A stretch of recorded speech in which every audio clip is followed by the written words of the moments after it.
I've spent a lot of time trying to get the sound in my room great. Now, every quest eventually comes to an end when you feel like you got it as good as you can. I'm dealing with NS10s and Barefoot O1s and a subwoofer, and my listening position is such where the speakers, the NS10s that are my near fields, are turned slightly towards me because they sounded better like that. They're up on these stands, these ISO acoustic, I think they're called. Yeah, these like, you know, basically to get them off the surface a little bit. And also, like, the vibrations don't transfer through the desk. They're a little further up than they would be if they were just seated flat on the speaker platforms. They help a lot. The same thing with my Barefoots. You know, they're in a position that's actually further away and a little closer to the corner walls, which have corner trapping up the entire way. Those heavy duty bass traps, super thick, taking up the whole corner, not just the cover of the corner, but a triangle shape through the entire corner. And the Barefoots sit in front of those. I found by putting them back where they are, I get a better sense of bass than when I put them up closer towards me. So I backed them up.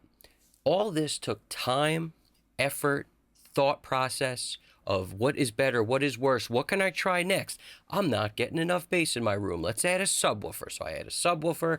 Where do I put it? I move it around the room. I listened from my listening position, trying it in several different places till I found the one that to me gave me the best sound. Now let me also add this.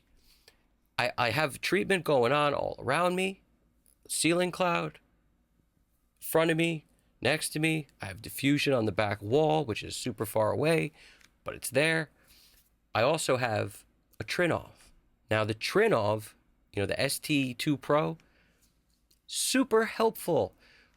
When you decide what you want to invest in, my advice to you would be this. If you are thinking, like, let's say you're an artist, you're a singer, and you're like, how do I get my sound better? A lot of people think, microphone. I need a great microphone. That's the first thing they think. Microphone, microphone, microphone. It's true, a microphone makes a big difference. But you know what also makes a big difference? The mic preamp. Now, especially on the way in, the more you can do to that signal when it's a voltage, the better. So I would venture to say that rather than buy like a Neumann U47 or something, that's a fortune, if you were to get a clone of a 47, that's like a good one. You know, like I like the Palooza. There's a couple others that I like a lot, but some good clones out there that where you really can't tell. I mean, if you held it up against a Neumann, maybe you'd be like, man, this one's a little better, but it's not going to be so much better that it will warrant that huge price tag difference. So the way I look at it is that's extremely important, that microphone, maybe a tube mic, especially for that saturation and that, you know, just warmth and thickness you get from a saturation device like a tube microphone. I mean, it does a lot. It's way better than, you know, the harshness you could achieve off other mics. But a lot of people like just the SM7, and that thing's not a tube. It's a dynamic mic, and it sounds very good. So, like, there's no right or wrong. You know, Tom York, RE20, sounds great. He uses it a lot, probably on almost anything. I mean, it's just a lot of different people like different mics. You know, there's not like a better or worse. Howard Stern used the TLM 103, I think, for a long time. And somebody once asked me, they said, what's like the step up from the TLM 103? Like, what's the next step up from that? And I thought to myself, I was like, you're looking at mics all wrong. The way you're thinking about it is if you spend a little more money, you get a little better of a mic. It's not the case at all. They're all tools. They all sound different. Howard Stern has more money than anyone. I mean, the dude could buy anything. You think he's using a mic that's not as great as he can use? He could buy anything. The price tag is not why he's choosing that. Mics are like tools, literally like tools in a toolbox. That one is the one he uses to get his voice to sound the way he wants.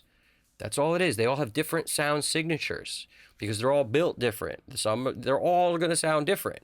So it's not really price tag dependent, so to speak, but I love a U47 on most vocals. I love it. Like, it's just, everyone has personal taste. Some people will say U67.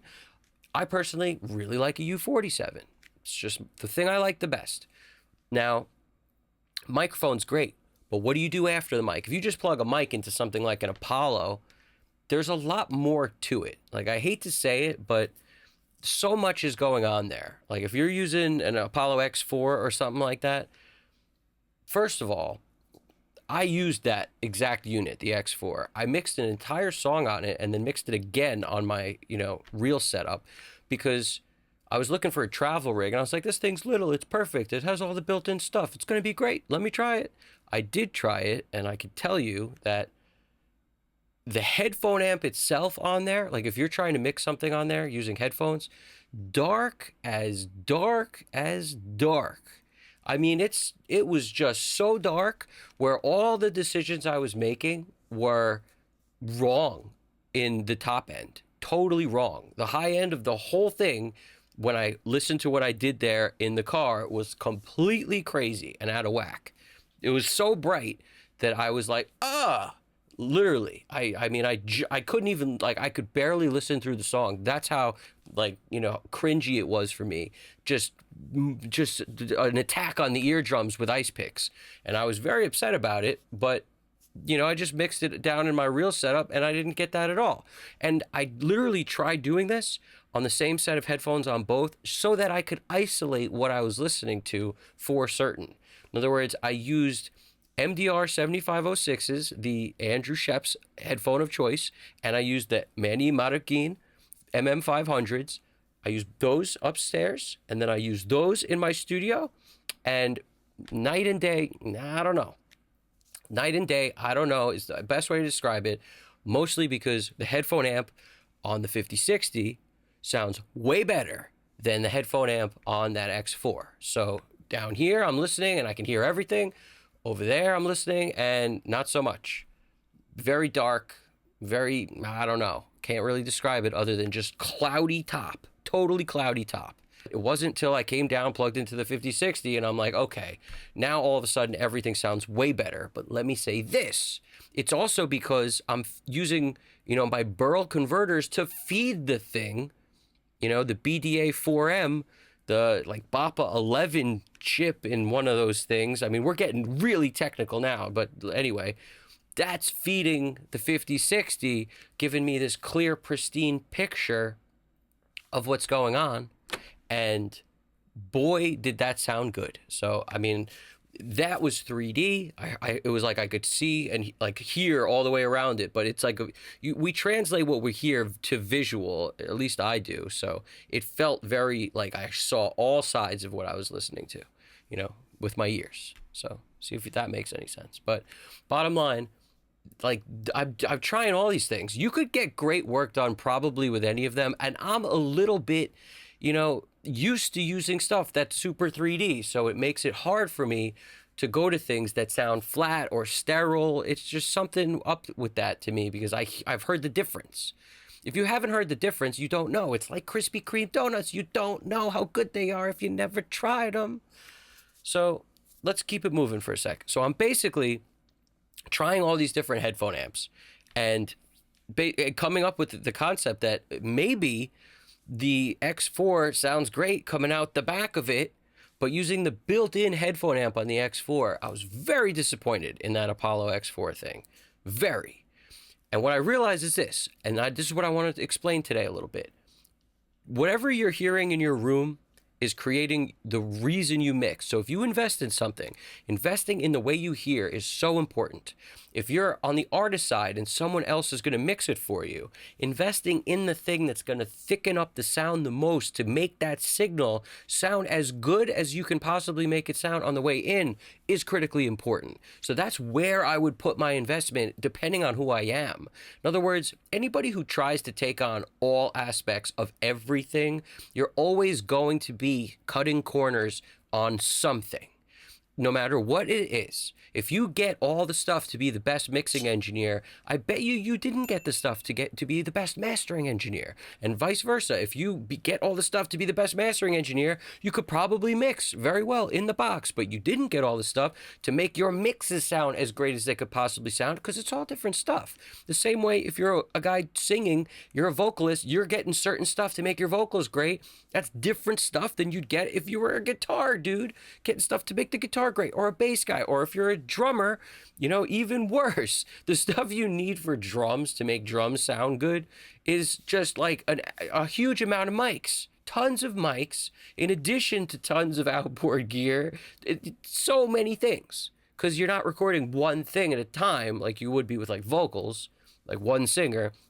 You're recording kick, snare, your racks, you know, rack toms if you have more than one, your floor tom, your overhead left, right, your room left, right. And a lot of times on the kick, you're doing 2 mics, kick in, kick out, snare top, snare bottom. You could have multiple, you know, layers of room mics like I often do. So there's just so much you could do to make things sound good on drums, and it requires a lot of gear, and not only gear but knowledge and time and messing with the mics. Every time I record drums, they sound very different, and I'm always like looking for that better sound all the time. All right, and I'll share a drum recording I did with you pretty soon because I'm very happy with the way it sounds. And every time I do drums, it's always like a party because they always sound different, and you're always going for a sound. I like lean into whatever sound I'm going for that specific song. So even though I may set them up similarly, the mics, just moving them a little bit, an inch or two, one way or another, makes such a difference. So this is why like attention to detail when you're an audio engineer, so important. But like I was saying, if I was a singer and I was going to get my vocals to be as great as I could, I would invest in a great mic. But not only that, a great preamp to add thickness and color, and not one that was built into my interface probably, because I know what those sound like. They don't sound bad, especially some like that Neumann, what is it, the MT48 or something. I actually heard that recently and I was very impressed with it. Like the preamps sound great, okay? So preamp wise, that's great. But if you want more color, like that's a super just natural sound coming out of that thing. But if you want like a thickness, a color, something that's gonna add some body and character and some transformers and stuff, I mean, you may want to go with something else. You know, I've talked about it a ton of times, but the Neve 1073 is one of my favorites. I got a bunch of Neve stuff and I love it. I actually have the BAE 1073 with all the knobs on it, but before that I had the one that doesn't have the knob, it's just the preamp. It sounds great, but run that into a compressor. You need to invest in a compressor. You got to. It helps on the way in when it's a voltage. These things matter. They matter. All right, and if you can, between those things, like go mic preamp into something like Pultec style, like a Pultec emulation, sometimes I don't usually talk about Warm Audio stuff a lot, but Warm Audio's Pultec emulation sounded really good. A lot of people bought into the way that sounds for a long, long time.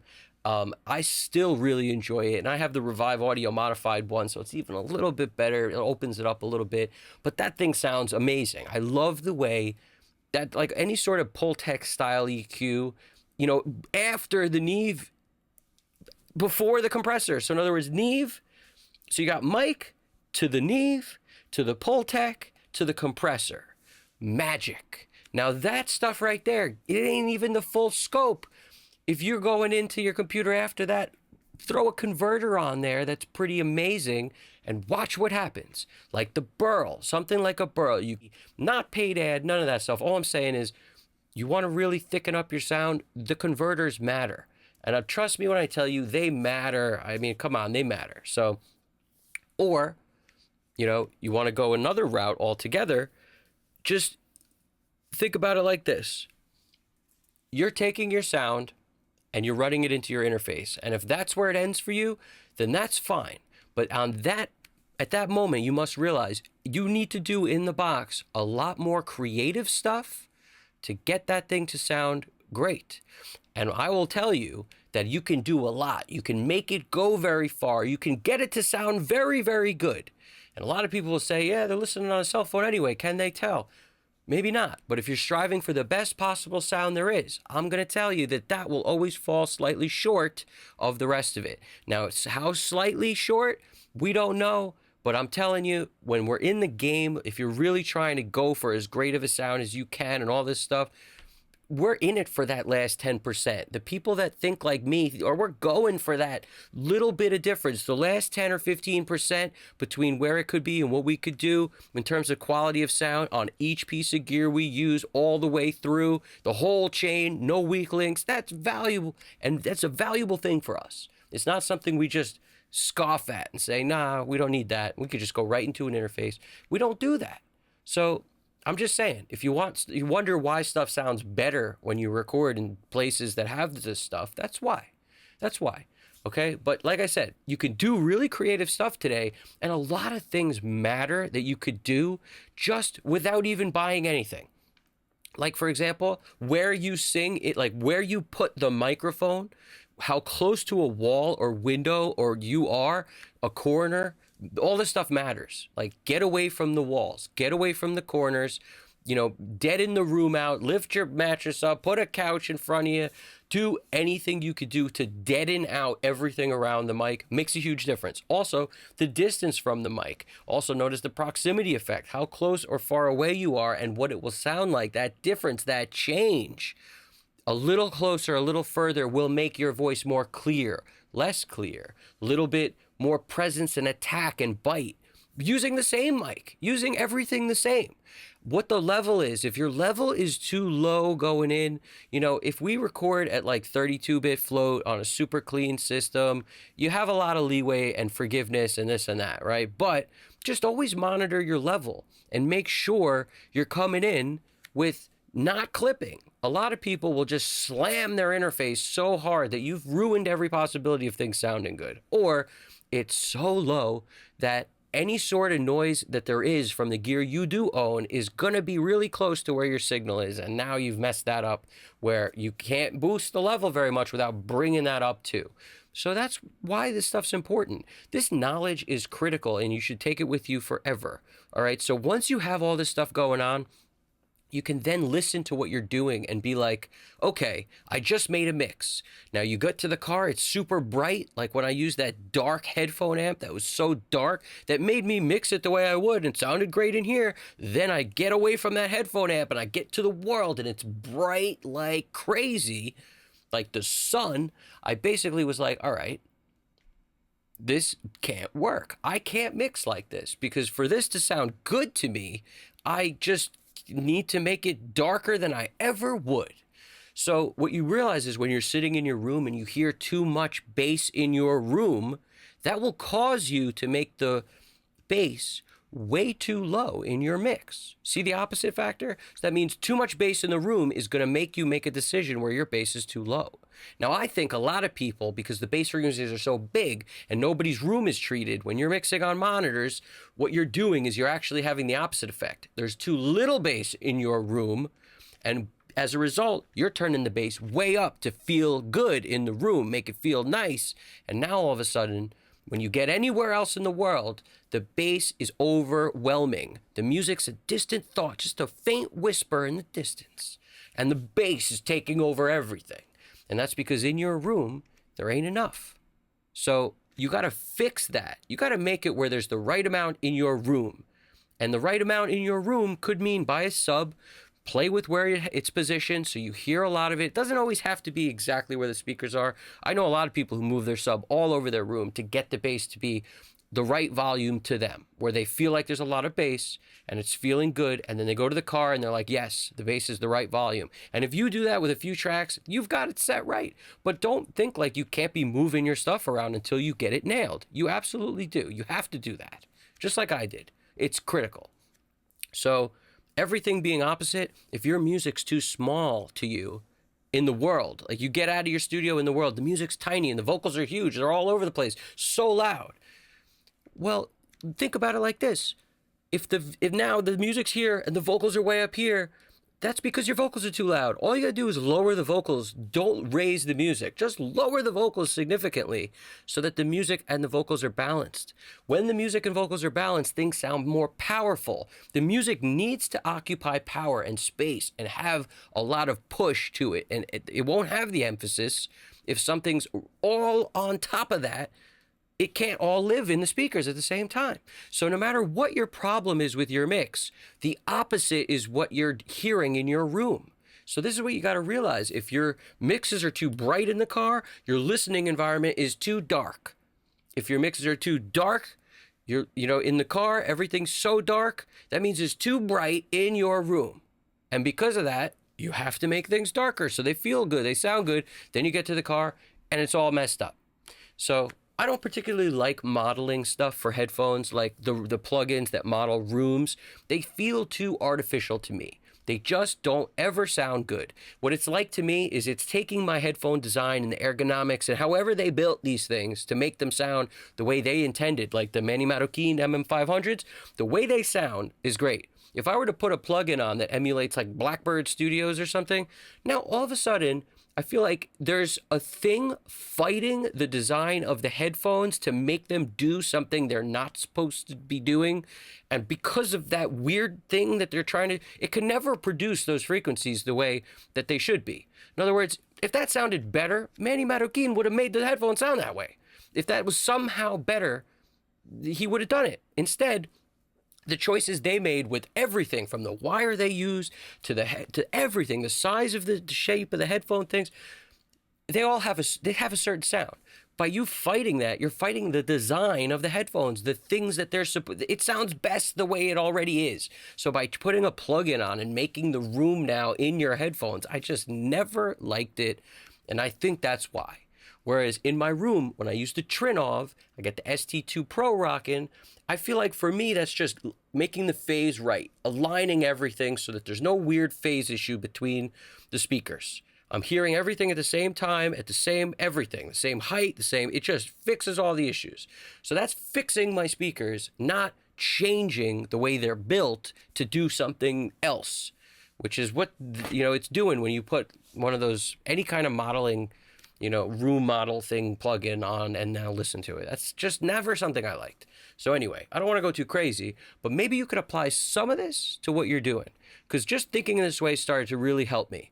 All right. If you hear way too much guitar in the car and you come into your room and you can barely hear the guitar, fix that. Make it where now you can hear the guitar.